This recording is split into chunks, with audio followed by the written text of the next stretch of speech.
BJP उम्मीदवार इमरती देवी पर कमलनाथ के बयान को लेकर केंद्रीय महिला और बाल विकास मंत्री स्मृति ईरानी ने कांग्रेस पर जोरदार हमला बोला है। उन्होंने कहा कि कांग्रेस नेताओं के ऐसे आपत्तिजनक शब्दों से देश की जनता भी सख्ते में। सुनवाते हैं स्मृति ईरानी का बयान। मुझे लगता है कि ये निम्न स्तर की राजनीति मात्र कांग्रेस का ही संस्कार हो सकता है।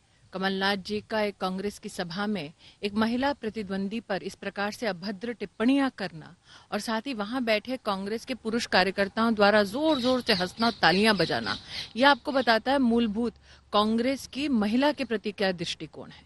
ये भी अपने आप में शायद चौंकाने वाला नहीं है कि गांधी खानदान इस विषय पर चुप्पी साधा बैठा है। पहले भी मध्य प्रदेश के कांग्रेस के एक नेता दिग्विजय सिंह जी ने एक महिला को, जो उन्हीं के संगठन की एक कार्यकर्ता है, उसको टंच माल कहा था। तो शायद उन पर ना एक्शन लेकर आज कमलनाथ भी प्रोत्साहित हुए हैं कि अगर महिला प्रतिद्वंदी से आपको हिसाब बराबर करना है तो उसको सरेआम आप उसके ऊपर अभद्र टिप्पणियां करें। तो सुना आपने स्मृति ईरानी को। सुप्रिया सुनत, लोकतंत्र खतरे में है या कांग्रेस की राजनीति खतरे में?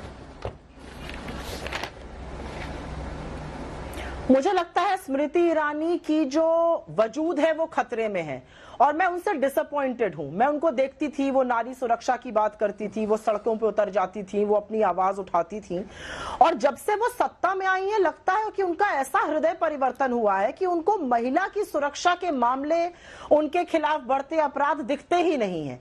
और वो, जैसा कि मैंने पहले भी कहा था, वो सिर्फ उत्तर प्रदेश से सांसद होने की उत्तरदायी नहीं है, वो तो महिला और बाल विकास कल्याण मंत्रालय की मंत्री भी हैं। स्मृति ईरानी जी अंताक्षरी खेल सकती हैं, लेकिन स्मृति ईरानी जी हाथरस पर, उन्नाव पर, शाहजहांपुर पर, बाराबंकी पर एक शब्द नहीं बोलती हैं। और मुझे यह दुख होता है कि कुछ मसले ऐसे होते हैं रोहित जी, और इसमें मैं संबित जी से वाकया रखती हूं कि कुछ मसले ऐसे होते हैं जिसमें राजनीति नहीं करनी चाहिए। Where you sit and the issue you stand on, वो सेम नहीं हो सकता है। और मैं एक शब्द जरूर कहूंगी, क्योंकि लोकतंत्र के खतरे में बात हो रही है।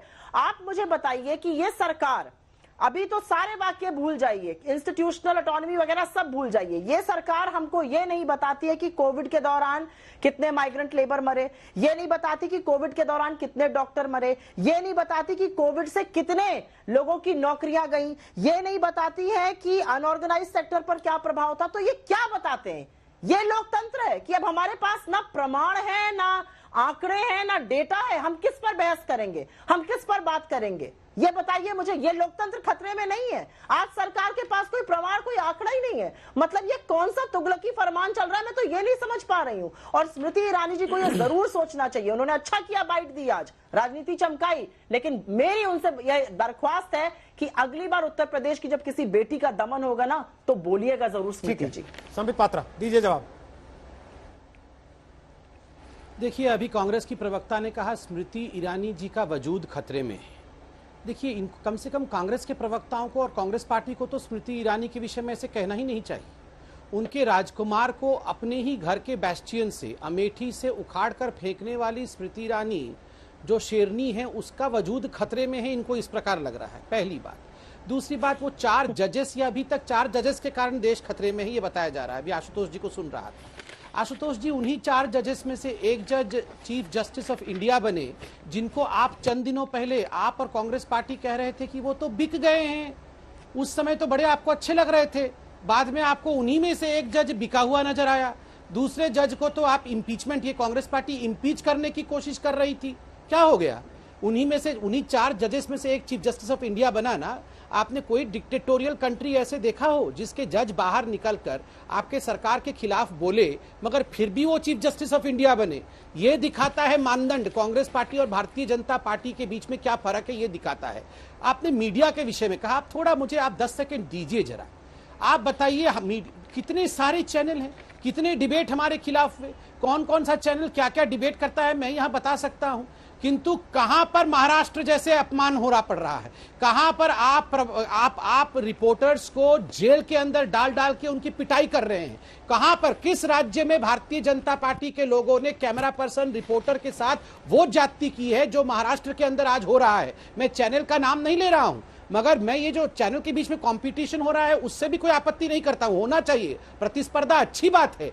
किंतु जो आज महाराष्ट्र में हो रहा है वो भी हम देख रहे हैं। इसलिए डेमोक्रेसी की बात ये जो अगाड़ी पिछाड़ी की सरकार है ये ना करे। विधायक खरीदने की बात की गई सबसे पहले। मैं पूछ रहा हूं, यही वो प्रवक्ता है, यही वो सोनिया गांधी और राहुल गांधी है जिन्होंने कहा था राजस्थान में हमने सारे इनके विधायक 33, 35, 50 करोड़ में खरीदे थे। कहां है वो पैसा? वो माल, मोटा माल दबा के हमने जो पैसे दिए थे 50 करोड़ रुपए सारे विधायकों को, 20 से 25 विधायकों को, ये मोटा माल कहां रखा हुआ है? सोनिया गांधी जी के संदूक में है या राहुल गांधी जी के अलमारी में है? नमस्कार, मैं हूं अंजना ओम कश्यप। हमें उम्मीद है ये वीडियो आपको पसंद आया होगा।